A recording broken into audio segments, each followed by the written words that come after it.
C'était il y a 5 ans, jour pour jour, le 17 décembre 2010, un Tunisien s'immolait par le feu. Point de départ du printemps arabe, révolution des temps modernes, les revendications, plus de démocratie, de meilleures conditions de vie, un partage des richesses, retour en images avec Joseph Emmanuel. C'est le 17 décembre 2010 que Mohamed Bouazizi s'immole face au siège du gouvernorat en Tunisie. Quelques jours avant de commettre son acte désespéré, ce vendeur ambulant de légumes se voit confisquer sa marchandise car il n'a pas d'autorisation officielle. Il fait tout ce qu'il peut pour avoir le droit de continuer à travailler. Comme seule réponse, il se fait insulter et chasser. Mohamed meurt sur son lit d'hôpital 3 semaines après son immolation. Et la colère des Tunisiens monte. Bientôt, la protestation s'étend à tout le pays. Et moins d'1 mois après le geste de Bouazizi, le président Ben Ali prend la fuite en Arabie Saoudite. Il ne rentrera jamais. Le printemps arabe est né. En 1 mois, la révolte populaire s'étend à une vingtaine de pays arabes. Certains régimes, comme l'Arabie Saoudite, répriment immédiatement et par la force les contestations. D'autres réussissent à calmer le peuple à coups de réformes constitutionnelles. C'est le cas de l'Algérie de Bouteflika. C'est aussi le cas dans le sultanat d'Oman. En Jordanie, le roi Abdallah change de gouvernement dès le 1er février, mettant immédiatement fin aux manifestations sur le point de prendre de l'importance. Le roi du Maroc, de son côté, met en place une suite de réformes politiques et sociales. Mais sur l'exemple tunisien, et de façon beaucoup plus violente, certains régimes s'effondrent. Comme Ben Ali, le président du Yémen part pour l'Arabie Saoudite, laissant le pouvoir à son vice-président. En Égypte, la frustration de la population est la même que dans l'ensemble du monde arabe. Les manifestations sont massives. La place Tahrir devient le symbole de la révolution arabe. 2 millions de personnes exigent le départ du président. Et c'est l'armée qui prendra les choses en main. En avril, Moubarak et ses 2 fils sont placés en détention. Le printemps arabe a fait tache d'huile sur l'ensemble du monde arabe.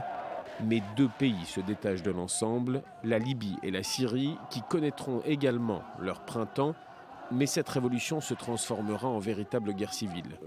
Kadhafi sera capturé en octobre 2011 et tué le même jour. Bachar el-Assad, quant à lui, est toujours en place. Dans un pays ravagé par la guerre, près de 300 000 Syriens sont morts et l'État islamique contrôle une immense partie de son territoire. Protestations, réformes, chute de régime et guerre civile. En l'espace de quelques mois, le monde arabe a connu plus de changements qu'en un siècle. Mais pour beaucoup, le printemps arabe est devenu un hiver islamiste. Voilà, alors 5 ans plus tard, où en sont ces pays? Tour d'horizon avec vous, Mathias. Oui, j'ai décidé, Barbara, de manière très subjective, de diviser ce printemps arabe finalement en 3 groupes. Alors, le premier, qui ont lancé finalement cette vague de révolution arabe. Vous le voyez, ce sont en bleu les pays de la Tunisie et l'Égypte, qui malgré des années finalement de chaos et de vie toujours rythmée au rythme du terrorisme, ont plus ou moins réussi leur transition démocratique après l'avènement du pouvoir et leur chute des frères musulmans, Ennahda en Tunisie, Mohamed Morsi et les frères musulmans en Égypte. Et puis la Libye et le Yémen, où la situation est toujours chaotique, le cessez-le-feu est plus que fragile. À Sanaa, on en parle depuis 48 heures, la capitale yéménite, entre Houthis, chiites et pro-saoudiens, alors que la Libye, livrée elle-même face aux rebelles affiliés à l'État islamique, ne parvient toujours pas à résoudre la crise politique. Ce sont les pays ici en jaune. Le Bahreïn et l'Oman. Alors oui, il y a eu révolution arabe, il y a eu printemps arabe, mais elle a finalement été littéralement écrasée, tuée dans l'œuf par les 2 régimes plus qu'autoritaires. Le dernier, finalement, le 4e, il se suffit à lui-même, en rouge.